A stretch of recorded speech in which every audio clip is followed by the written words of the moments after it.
É, Pronto, está gravando, professor. O Júnior roubou a mulher do circo, então. aqui ainda está. Agora começou aqui. Professor, dá uma geral nos microfones aí, desliga, professor, porque está dando muito eco. Pois é, daqui eu não sei como eu faço para desligar o de vocês, né? Passa o mouse em cima da foto, aí aparece o microfone. Aí você clica em cima que você desliga. Ah, tá certo. Deixa eu ver quem está com o microfone ligado. Quem está aparecendo na tela? Não, agora a gente tá já desligou, professor. Agora já está tudo bem. A Sara falou, a gente correu e desligou o microfone. Tá bom. Porque estava numa prosa boa, né, Marinese? Então, muito bem. O Ben-Hur, ele tinha deixado uma pergunta no final, que pode ser respondida utilizando um conceito que o Rogério trouxe também no final, que é o de monolatria, né? Não em todos, mas em vários textos do Antigo Testamento, nós temos o cenário de um momento, ou momentos históricos da sociedade do Antigo Israel, em que a percepção de divindade envolvia a ideia de que cada povo pertencia a um Deus. Né? Então, o Antigo Testamento, em vários textos, sem nenhum embaraço, ele fala isso, né? Refletindo, consequentemente, uma visão antropológica, social, né, que depois foi sendo modificada, né, com o tempo. Mas, então, assim, para esses textos e para essa concepção teológica e social, Israel é o povo de Javé. E é com Javé que ele mantém suas obrigações. Certo? Então, novamente, a gente está se movendo aqui no campo, né, da antropologia e da fenomenologia da religião. Né?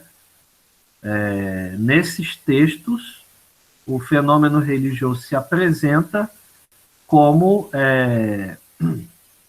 uma realidade em que cada povo se compreendia como povo particular de uma divindade. E isso não causava problemas para a religião interna desses mesmos povos. O que causava problema, o que representava risco, é a possível investida de grupos ou de povos superiores militarmente contra um povo mais fraco, mais vulnerável, né? E também uma coisa que representava verdadeiro risco, e o Gerstenberger fala isso no texto dele também, seria a presença maciça de estrangeiros no meio do povo, né? Ou o contato muito frequente de membros do grupo, membros do povo, entre outras culturas.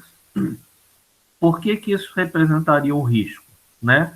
E por que a investida de um povo militarmente superior também representaria um risco? Porque nos dois casos, você abriria os horizontes, num caso pela violência, no outro caso pelo intercâmbio cultural, você abriria os horizontes de percepção da realidade das pessoas para outras coisas que elas não conheciam e que poderiam causar algum tipo de sedução ou convencê-las a mudar as suas convicções e os seus compromissos com o seu grupo de origem. É o que a gente percebe narrado, por exemplo, no primeiro livro de Macabeus. O primeiro livro de Macabeus diz que, para horror e escândalo dos judeus que se esforçavam por guardar as tradições dos pais, né? As tradições religiosas de Israel, do culto a Javé, né? Como Deus único, causava horror e escândalo judeus que, por se envolverem na cultura grega que ora dominava a Palestina e principalmente Jerusalém, disfarçavam a sua circuncisão para poder participar dos Jogos Olímpicos, né, que eram disputados por jovens que corriam, que praticavam as modalidades esportivas nus. Então, para a piedade, para a moral judaica da época, mais tradicional, e isso é refletido na teologia do livro dos Macabeus, isso era uma apostasia terrível. E era resultado do quê? Desses dois aspectos que eu mencionei para vocês, né? Os helenistas representavam um império, uma força cultural e militar superior que dominou a Palestina, mas, ao mesmo tempo, você tinha judeus que simpatizavam com a cultura helênica e passaram a participar dessas manifestações culturais e adotá-las para si também, né? Então, naquela mentalidade que é refletida em certos textos do Antigo Testamento, em que cada povo pertence a um Deus, isso não causava problema. O problema começava quando havia uma penetração, ou pela violência ou pelo intercâmbio cultural, de fatores estrangeiros que poderiam pôr em risco a ordem religiosa e social do grupo. Certo? Então, nesse sentido, pegando o termo que o Rogério usou, a sociedade israelita que é refletida aí, ou pelo menos o tipo de religiosidade que se tenta inspirar no texto lá, é uma religiosidade monolátrica, né? Ou seja, de adoração, né? Monolátrico, né? Tem a forma verbal latrel, né? De adoração. Adoração a um único Deus, né? Mas a adoração a um único Deus, ou a um Deus só, não necessariamente implica a inexistência de outros. Tá? Os outros deuses estão relacionados aos outros povos. Os outros povos que se entendam com eles. Nós temos o nosso Deus, que é o Deus Javé. Tá? Então, nesse sentido, houve na sociedade do Antigo Israel tendências monolátricas, né? Mas há indícios nos textos bíblicos e também na farta documentação que a arqueologia proporciona de que a adoração, por exemplo, a Javé no período monárquico, né, e antes também, né, a adoração a Javé era compartilhada com a adoração a outros deuses. A gente comentou o texto de Deuteronômio 32, né? Uma abordagem mais aprofundada dessa percepção que eu trouxe para vocês, vocês podem conferir no texto que está disponível na pasta Monoteísmo e as Estruturas da Divindade, que é do professor Mark Smith, tá? Então, ele traz uma abordagem muito interessante nesse livro, e nesse capítulo em particular, sobre uma tentativa de reconstituir a religião antiga de Israel e a maneira como essa religião experimentou uma organização baseada na ideia de panteões de divindades.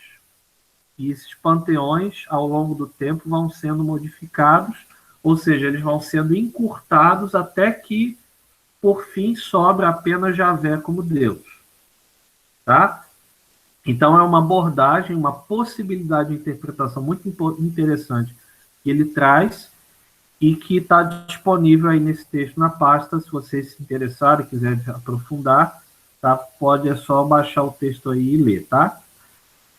Então, respondendo à pergunta do Benhur, né? Então, ainda a partir dessa perspectiva fenomenológica, há textos do Antigo Testamento que deixam claro que houve momento na autocompreensão de Israel enquanto sociedade, não havia problema em considerar que cada povo tinha o seu Deus, contanto que a fidelidade de Israel a Javé permanecesse, né? E o risco, como eu disse, ele era principalmente representado pela interferência exterior, né? Tanto é que há textos também no Antigo Testamento que veem como problemática a presença do elemento estrangeiro no meio do povo, né?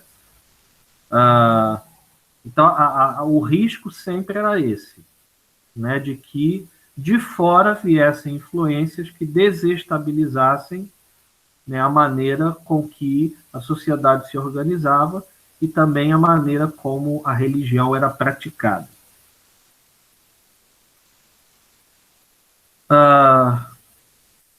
De repente, a gente pode dar um ponto de partida aí. A gente até agora comentou o que a Marinésia trouxe, né? Eu não sei quem é que estava aqui, quem depois ia... Sou eu. Sara? Práticas de culto. Quer falar um pouquinho, Sara, do que você achou de mais interessante, mais relevante do texto? Um pouquinho, não, meu texto é tão longo, pastor. Olha só, e assim, eu quero começar registrando que eu achei assim, o texto bem difícil. Embora o Gerstenberger traga uma visão histórica, há muitas interpretações, ele parte já de muitos pressupostos, e eu acho que a dificuldade passa um pouco pelo que o Gabriel falou ainda há pouco, que às vezes é difícil, assim, com os nossos óculos, né? A gente, e principalmente numa primeira ou segunda leitura, eu li 2 vezes, a gente lê e assim, né? E entender e aceitar algumas coisas. Mas o professor já disse, nós estamos tratando aqui no âmbito familiar, né? E ele vai trazer essas práticas de culto, então, no âmbito da família. E ele começa com 2 perguntas, né? Como a família do Antigo Israel, e aí ele não fala só do Antigo Israel, ele fala do Antigo Oriente, né? Ele abre. Como é que a família se aproximava dos poderes sobre-humanos que se manifestam de diversas maneiras na vida cotidiana e na estrutura do seu pequeno mundo, né? Ali no mundo familiar. Ele diz o que se podia fazer, é uma outra pergunta que ele faz em seguida, o que se podia fazer para assegurar o favor das forças das quais se podia esperar ajuda e com as quais se podia repelir os espíritos ruins que queriam prejudicar. E antes de falar das práticas de culto que ele vai relatar, ele faz algumas ressalvas. Ele diz que, primeiramente, a gente precisa entender que a visão de mundo naquela época era uma visão completamente animista, né? O mundo era todo animado, né? Estava repleto de esferas, de competências, de seres em forma de pessoas, e aí ele vai dizer que essa ideia também, ela prevalecia no Antigo Testamento. Ele diz que no Antigo Testamento encontram-se indícios suficientes de demônios, espíritos, divindades, personificações de forças da natureza. Então, constantemente as pessoas estavam, né, em contato com elas. E outra coisa, ele diz que precisa voltar também a um tempo em que as pessoas tinham medo de demônios, né, e tinha repulsa dos demônios, e ele diz que isso acontecia na antiguidade pré-científica.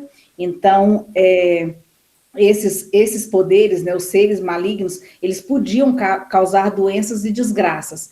Ele dá como exemplo aqui o Salmo 91, né, que, olha, os demônios, né, particularmente perigosos, podiam causar o terror da noite, as setas que voam de dia, a peste que ronda nas trevas, né, a epidemia que devasta ao meio-dia. Então, ele diz que a gente vai ver que o o Antigo Testamento, né, está cheio de, assim, faz referências a amuletos, a orações, a encantamentos, né, orações às divindades protetoras pessoais. Ele vai usar como exemplo aqui as meia-luas encontradas ali nos camelos dos midianitas. Ele vai falar também das campainhas e romãs que adornavam a roupa do sumo sacerdote. Aqui eu quero fazer uma crítica. Quando ele coloca isso, ele não faz nenhuma, ele não toma partido, ele só mostra que aquilo existia naquele tempo. Por exemplo, ele vai usar aqui o texto de Isaías 3, e aí ele vai falar de objetos mágicos, caixinhas da vida, e são vários talismãs, mas ele não fala que o texto, na verdade, era uma repreensão a isso, né? Ele só coloca que isso já existia naquele tempo, né? Então, assim, resumindo, né, a vida do Antigo Testamento estava toda, ele diz que estava toda perspassada de medidas de defesa e precauções contra esses poderes maléficos maiores, né?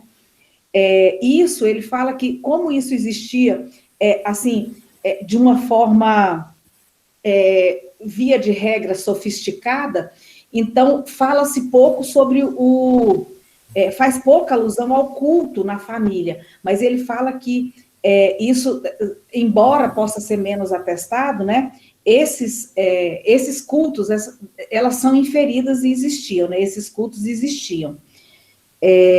Aqui ele vai usar um exemplo, vou contar esses exemplos, professor, porque eu não sei se todo mundo conseguiu ler o texto, porque eu, por exemplo, não consegui ler todo.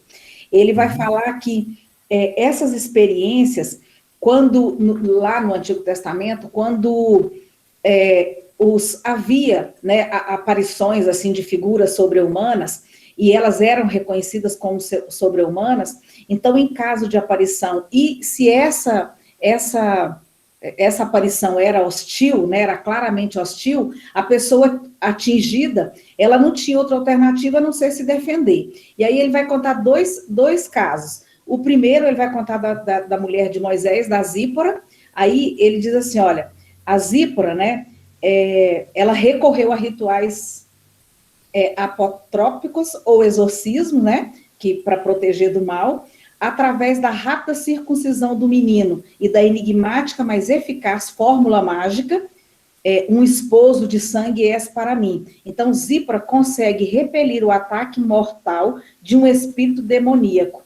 Então, aqui ele coloca como aquele espírito que tenta matar o menino era demoníaco e ela protege o menino fazendo a circuncisão, né?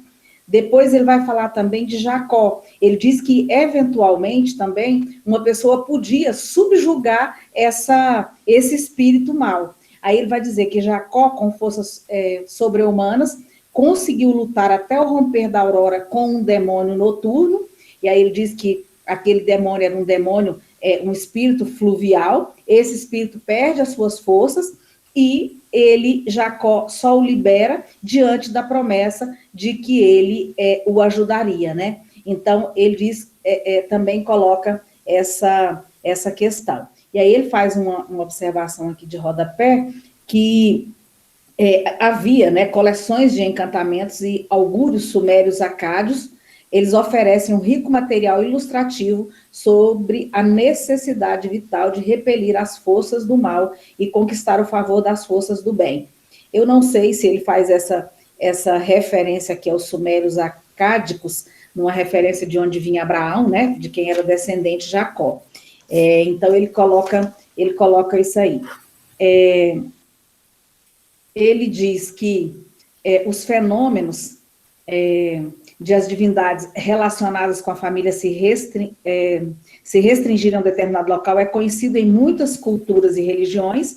Aí é aquela questão que a gente falou, né, das divindades locais, né, que eram locais. Deixa eu ver o que ele mais fala aqui.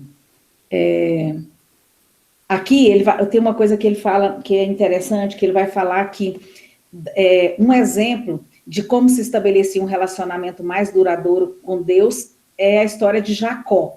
porque ele diz que nesse embate com as divindades, a divindade, ele satisfazia, né, às vezes agradava a divindade para que ela fosse benevolente com ele, e às vezes isso se transformava numa adoração duradoura, até às vezes exclusiva. Então ele vai falar de Jacó, quando Jacó tá indo lá, né, para casa, fugindo do irmão dele, está indo para a Mesopotâmia, que ele tem aquela visão em Betel, e aí ele promete, né, que se ele estiver comigo, se ele for voltar, e aí vem aquela promessa do que a Marinésia falou, o que ele pede? Ele, olha, se ele me der pão para comer, roupa para vestir, aquela coisa do básico, né, das necessidades básicas, então Javé será meu Deus.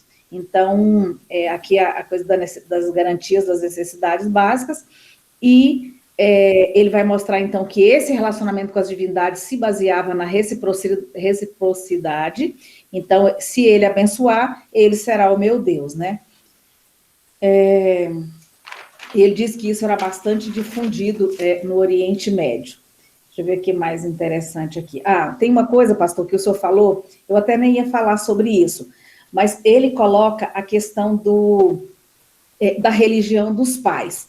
E ele diz que a tradição do Velho Testamento, ele diz que mostra isso.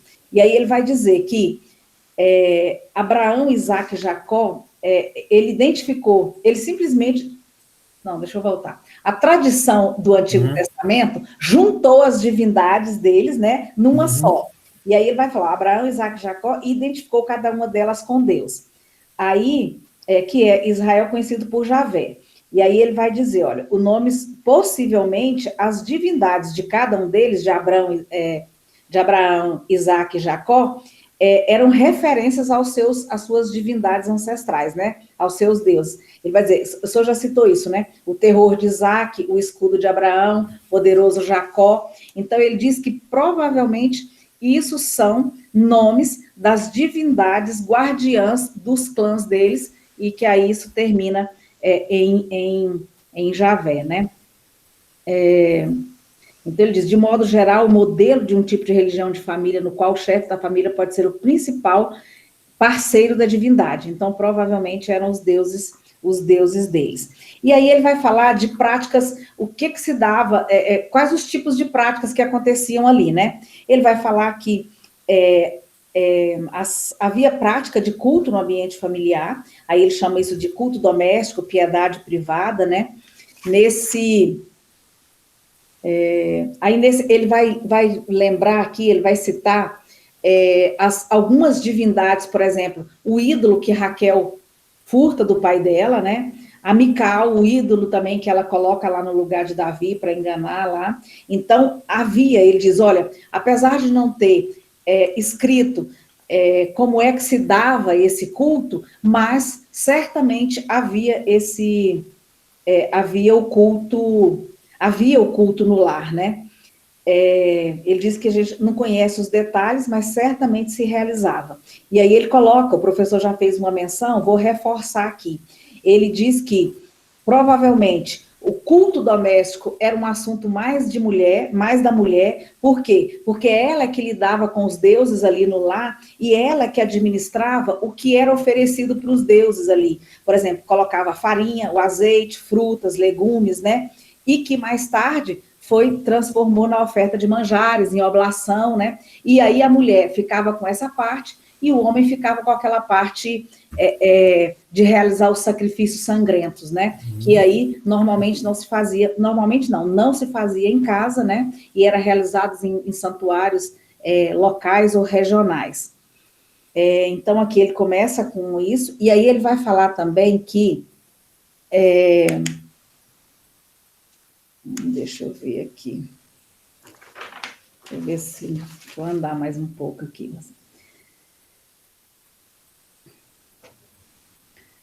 Aí ele vai falar de algumas cerimônias que são consideradas assim, que tem um rito típico de culto. Ele vai trazer essas cerimônias e ele diz que isso eram ritos, né, cultuais. E aí ele vai passar a destacar essas cerimônias e eventos.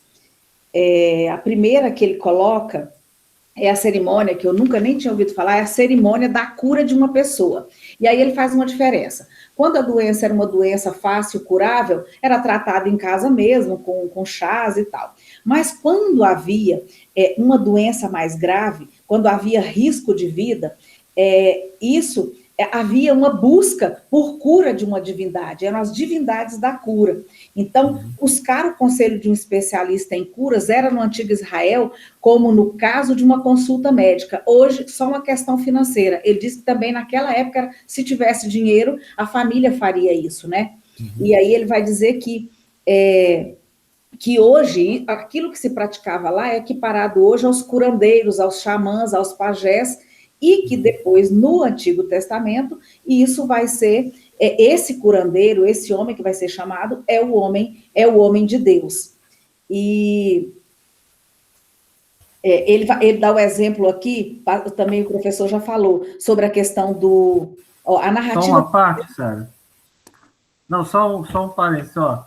A expressão Ish Elohim, a gente poderia traduzir pelo nosso conceito brasileiro popular de santo, tá? Ah, tá. Pensa, por exemplo, em personagens religiosos brasileiros que foram canonizados e reconhecidos como fazedores de milagres. Então, a expressão hebraica Ish Ha-Elohim, o homem de Deus, pode ser entendida também nessa direção. É um santo no sentido de que é alguém que tem uma proximidade especial com o sagrado e pode administrar, então, os poderes do sagrado, tá? Ótimo, excelente. Porque aí, olha, esse Isha Elohim, é assim, professor?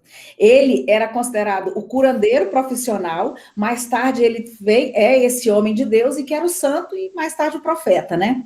Então, a pronúncia é assim, ó, Ish uma das palavras hebraicas para homem, né? Ish, um homem, Ha Elohim, é a palavra Elohim, Deus, com o artigo Ha, né? Então, Ish Ha Elohim, o homem de Deus. Uhum.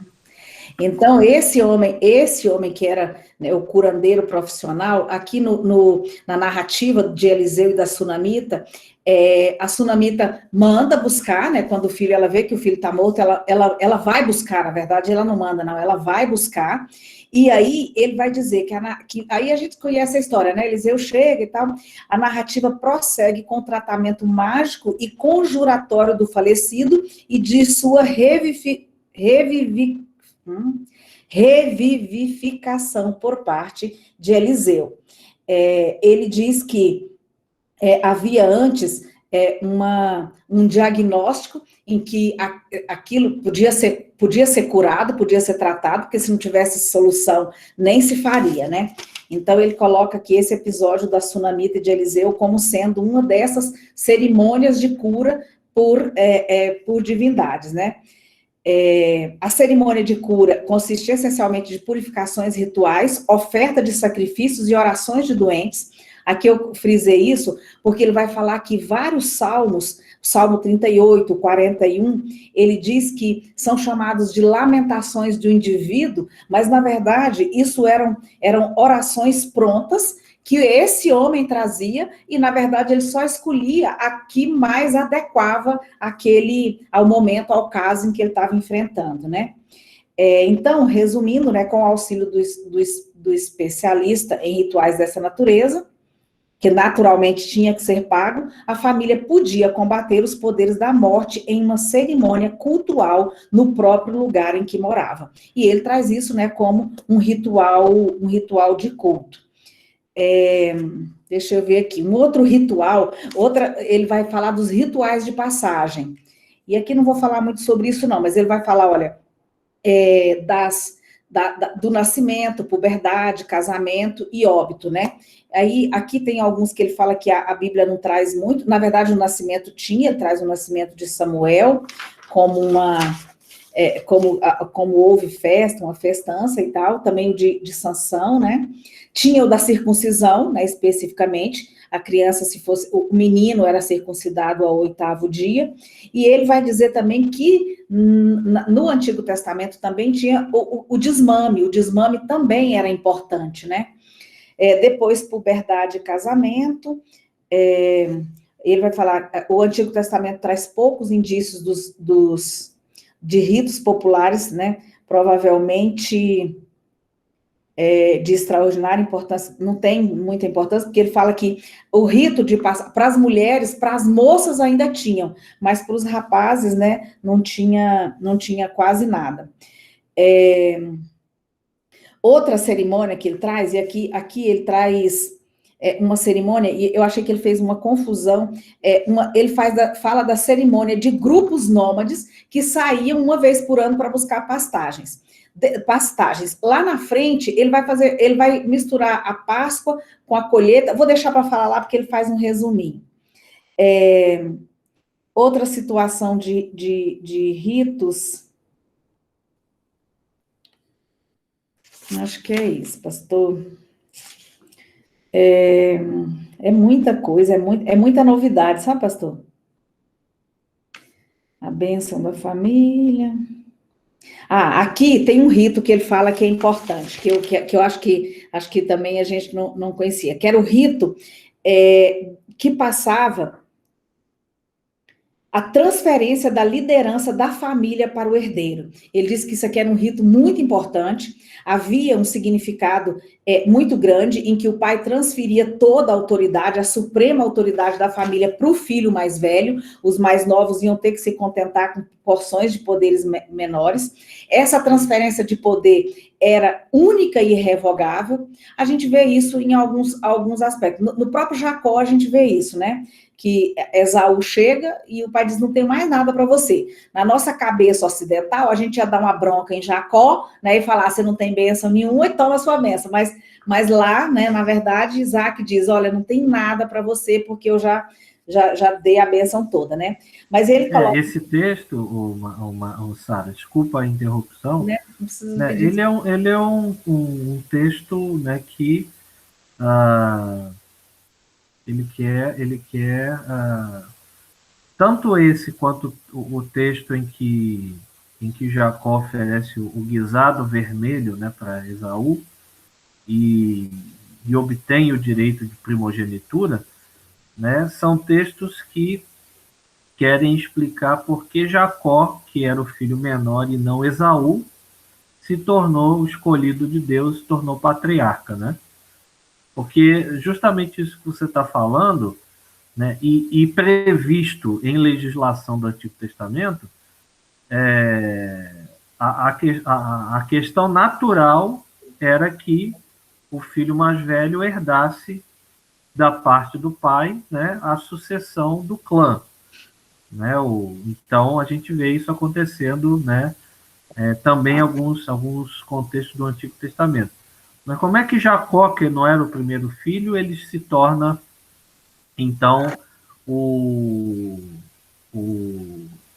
líder, né, de um clã e, consequentemente, se torna o responsável, né, da família diante da divindade? Então, são textos que querem explicar por que Jacó e não Esaú, e também, né, são textos que, de certa maneira, mostra uma certa atitude negativa em relação a Esaú. Lembrando que você tem textos na literatura profética, por exemplo, que mostram uma forte aversão a Edom, quer dizer, o povo ligado a Esaú, principalmente por causa do que aconteceu no exílio, né, que alguns profetas acusam, né, Edom de ter tripudiado de Judá durante a pilhagem que os babilônios fizeram, né? Até ajudar. Então, exatamente. Então, esses textos mostram que havia algum tipo de relação comum entre judeus ou israelitas e edomitas, mas que o Deus Javé escolheu Jacó, e os textos dizem por quê, que afinal de contas isso aconteceu, né? Tá. Agora, o que eu acho... Só um pouquinho, Sara, ainda dentro dessa questão de primogenitura, é a mesma questão que se levanta com os descendentes de Abraão, né? Isaac e Ismael, e eles continuam brigando até os dias de hoje por conta da questão de primogenitura. Né? As duas religiões defendem que os seus patriarcas são primogênitos, tanto Isaac quanto Ismael.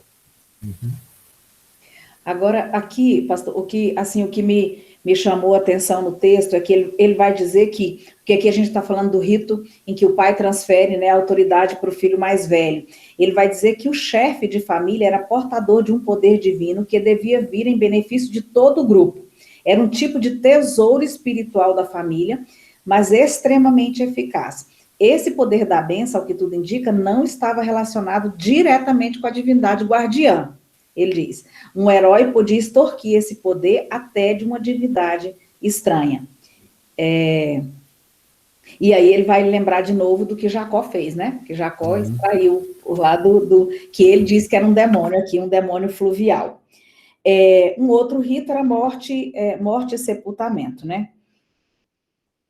Então, ele conclui, dizendo que esses eram, né, que pode concluir, né, que pode comprovar-se que havia no antigo Israel um amplo culto doméstico.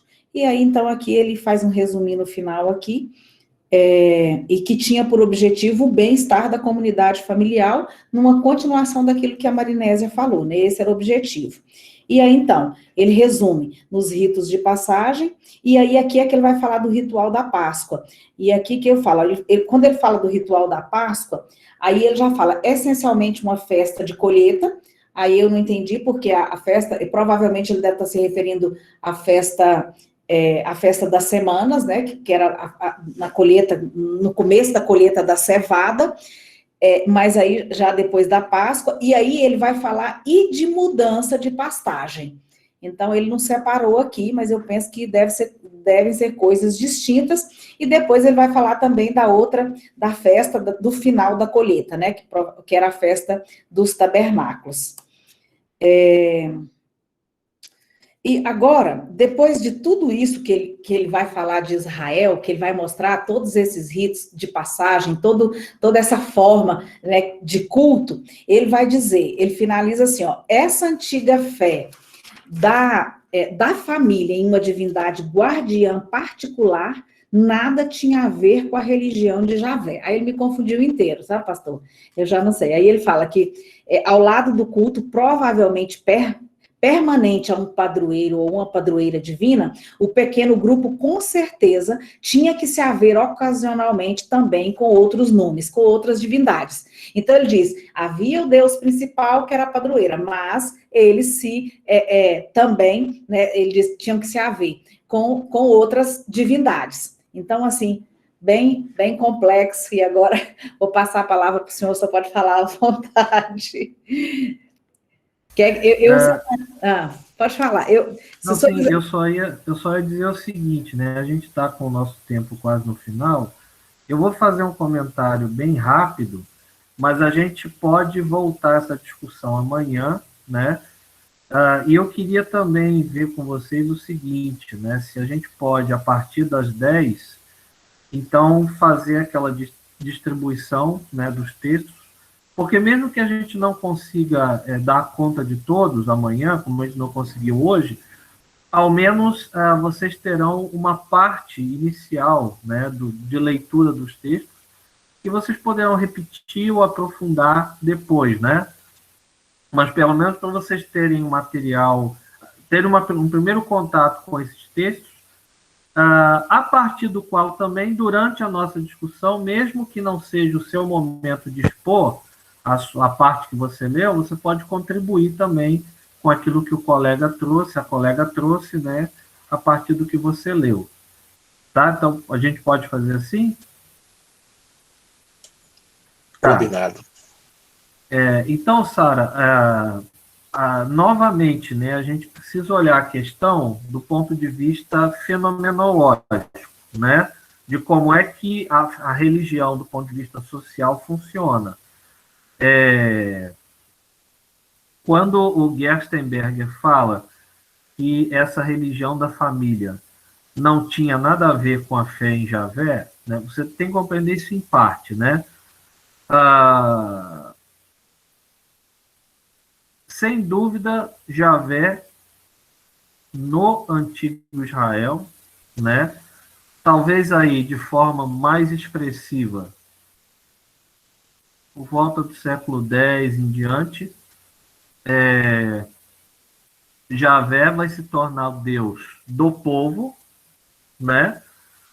E como Deus principalmente estatal, ele certamente terá expressão também no âmbito familiar, alguma expressão em âmbito familiar, né?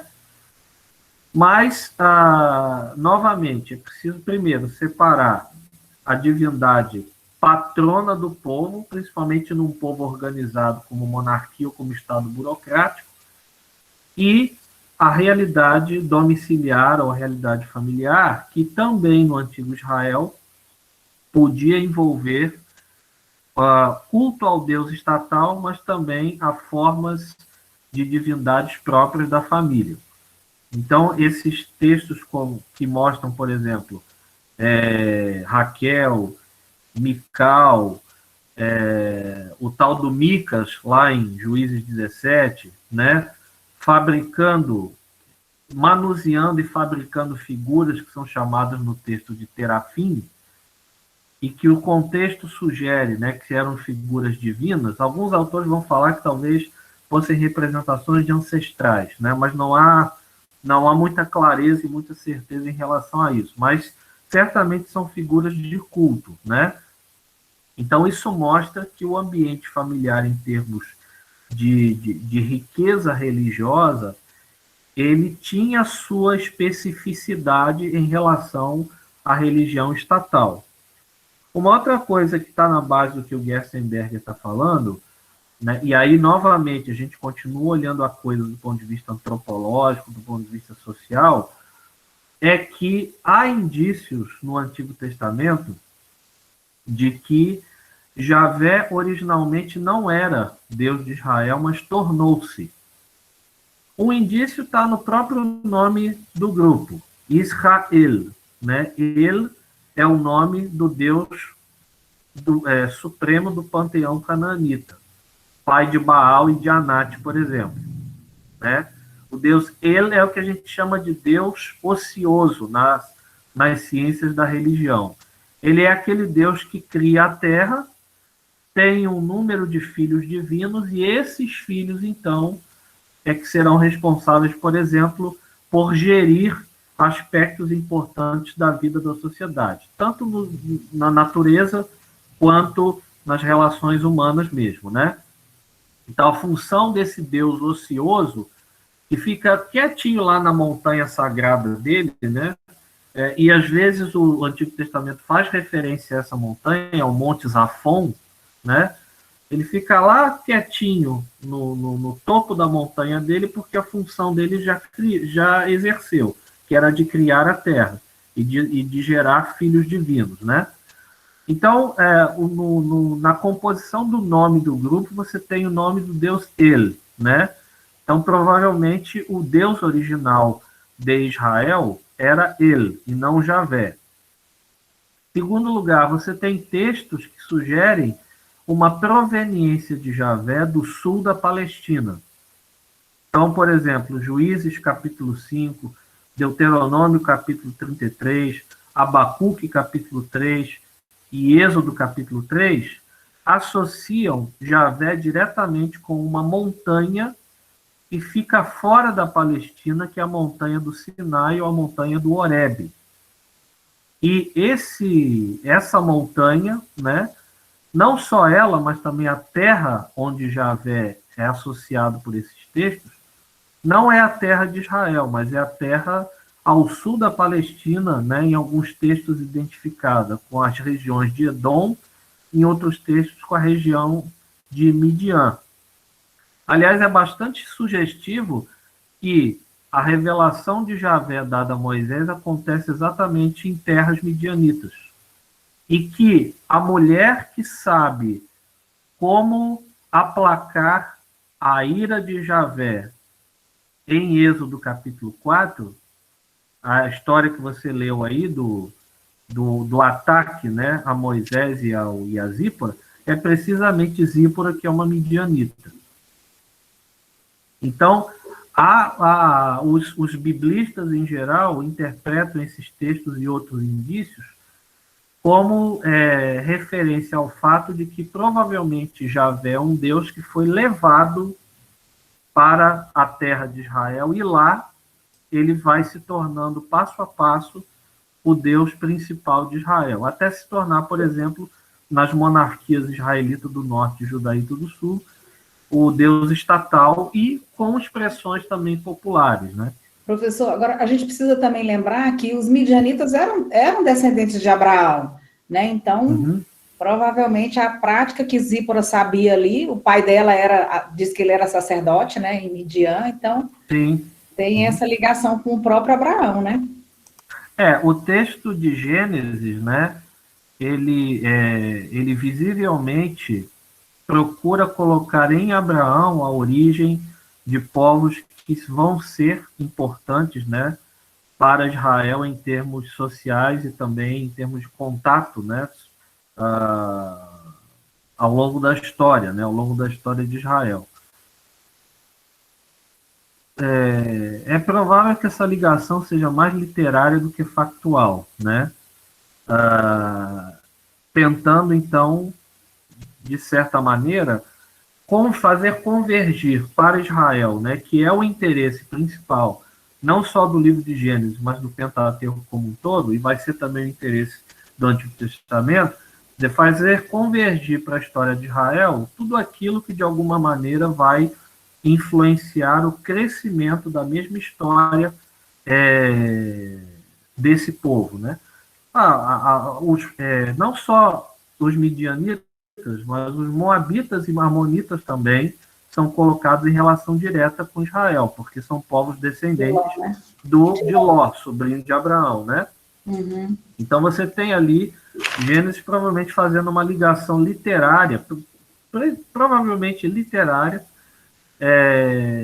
desses povos com Abraão, né? E proporcionando, então, uma origem comum deles com Israel. Professor, Sim. Sem querer interromper, mas já interrompendo, quando eu falei que o texto, assim, já parte de alguns pressupostos, esse é um que o senhor tem. O senhor parte sempre da teoria documentária das fontes, né? Sempre, né? Quando o senhor fala da questão literária, ali o Pentateuco, há uma revisão das fontes literárias, né?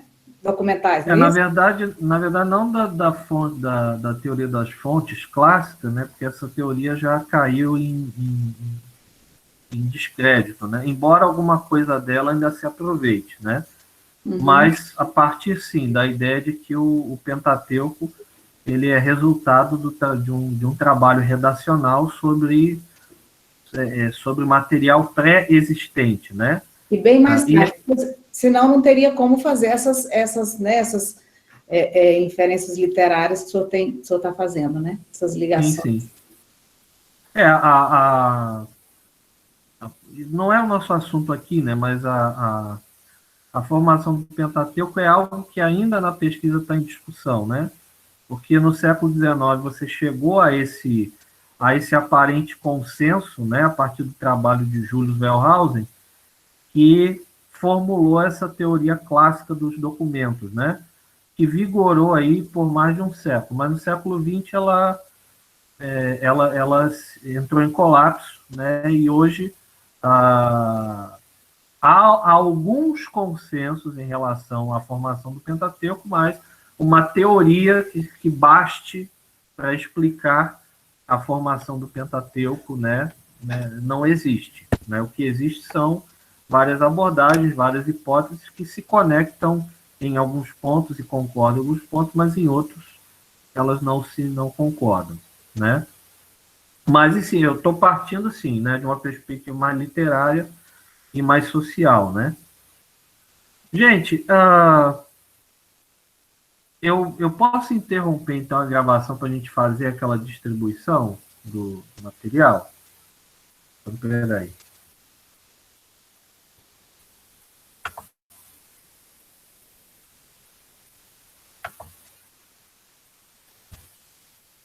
Qual será o texto, professor?